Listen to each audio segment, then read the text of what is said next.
तो इस एपिसोड की शुरुआत होती है और शुभ अपने प्रोफेसर को एक कहानी सुना रहा होता है। कुरुक्षेत्र के युद्ध में जब क्षत्रिय धर्म का पालन होना बंद हो चुका था और युद्ध में आ चुका था छल और कपट, तब युद्ध के 13 दिन पर कौरव सेनापति गुरु द्रोणाचार्य के नेतृत्व में चक्रव्यूह रचा गया। ये उद्देश्य से कि सिर्फ अर्जुन और श्री कृष्ण को यह ज्ञात था कि चक्रव्यूह को कैसे भेदा जा सकता है और उन्हें जानपूर्वक युद्ध भूमि से अलग रखा गया था ताकि सिर्फ एकलौता अभिमन्यु ही है जो ये जानता था कि चक्रव्यूह के अंदर कैसे जाया जा सकता है। अब जब चक्रव्यूह के बारे में पांडवों को पता चला तब वो परेशानी में पड़ गए कि कौन जा सकता है ये चक्रव्यूह भेदने। और उसी समय अभिमन्यु ने कहा, हाँ मुझे आता है चक्रव्यूह भेदना। जब माता सुभद्रा को नींद नहीं आ रही थी तब उनका मन बहलाने के लिए पिताजी ने उनको चक्रव्यूह भेदना सिखाया था। फिर और युद्ध के 13 दिन पर वो चल पड़ा था चक्रव्यूह भेदने के लिए। जैसे जैसे वो चक्रव्यूह के भीतर बढ़े जा रहा था वैसे वैसे ही उसे एक जीत का एहसास आ रहा था, लेकिन वो बढ़ रहा था अपने ही मृत्यु के जाल में। और जब अभिमन्यु चक्रव्यूह के अंतिम में पहुंचा था वो घिर चुका था कौरव योद्धाओं के बीच में। अभिमन्यु ने वीरता से युद्ध किया और देखते ही देखते वो घिर चुका था अत्यधिक कौरव सैनिकों के बीच में और इसी अन्याय में उसकी मृत्यु हो गई। तो आप मुझे बताइए वो क्या था जिससे अभिमन्यु की मृत्यु हुई थी?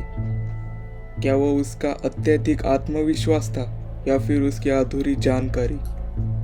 तो इस पे प्रोफेसर कहते, कभी कभी तो मुझे समझ ही नहीं आता कि तुम ऐसे कैसे सोच लेते हो। और अब प्रेजेंट डे डीजे ऋषि के यहाँ से हेडक्वार्टर्स पहुंच जाते, तभी उसके हेड उसे कहते हैं इंडिया में जगह जगह छोटे छोटे दंगे हो रहे और ऐसे सडनली। और उस पे डीजे पूछता है और इसके पीछे रीजन क्या हो सकता है? और इस पे हेड कहते हैं वही रिलीजन। और डीजे सोचता है दंगे और धर्म। और फिर डीजे को सब कुछ समझ आता है और वो नैना के पास जाता है और नैना से पूछता है, देखो अगर हमारे पास एक पावरफुल कंप्यूटर है तो क्या हम सोशल मीडिया के जरिए सबको एक इल्यूजन में रख सकते और उन्हें मैनिपुलेट कर सकते राइट्स करने में? उस पे नैना कहती है बिल्कुल ऐसे किया जा सकता है। तो उस पे डीजे कहता है, जब मैं ऋषि के यहाँ गया था तब उन्होंने मुझे ये कहा था कलयुग में कली के पास 2 सेनापति होंगे, कोका और विको का। कोका इल्यूजन दिखाता है और विको का स्ट्रेटेजी बनाता है। तो अब हम इसे आज के हिसाब से देखें तो कली निखिल है और उसके 2 सेनापति कोका है सोशल मीडिया और विको का है उसका पावरफुल कंप्यूटर। नैना ये बात सुनकर शॉक हो जाती है और ये क्वेश्चन पूछती है, तो अब उससे जीतना नामुमकिन है? तो डीजे कहता है नहीं, कोका और विकोका को ब्रह्मदेव से वरदान मिला था कि उन्हें एक साथ नहीं मारा जा सकता लेकिन अलग अलग करके मारा जा सकता है। तो नैना कहती है, तो हमें सोशल मीडिया को कंप्यूटर से अलग करना होगा, लेकिन कैसे? मुझे सोचना पड़ेगा। और डीजे ये बात प्रेस कॉन्फ्रेंस में बताने की बात करता है, लेकिन उसके हेड उसे ये कहकर मना कर देते हैं इससे कुछ इम्पैक्ट होने वाला नहीं है और दूसरी कंट्री हमारी गवर्नेंस पर सवाल उठाएगी, इससे हमारी प्रॉब्लम्स और ज्यादा बढ़ेगी बजाय कम होने के।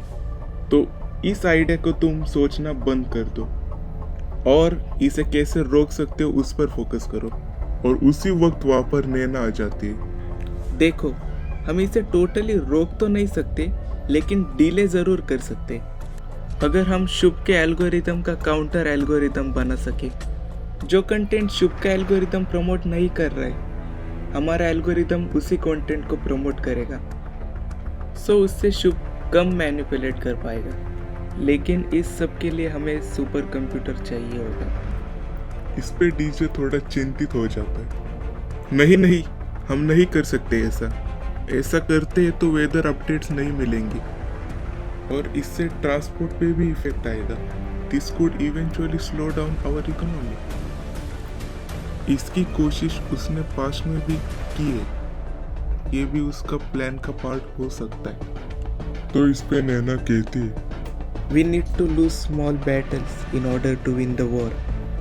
और डीजे उसे जवाब देता है, but we don't know is it the real battle. हम ये सब स्पेकुलेट कर रहे हैं। तभी निखिल असुर बनकर लाइव आ जाता है और कहता है, तुम लोग जिसे सच समझते थे वो सब झूठ है। प्रोजेक्ट माया वो सब सच दिखाएगा जो तुमने हमेशा से अनदेखा किया है, और वो सब अब बदलने वाला है कल। और ये बोलते ही 12 आवर्स का काउंटडाउन शुरू हो जाता है।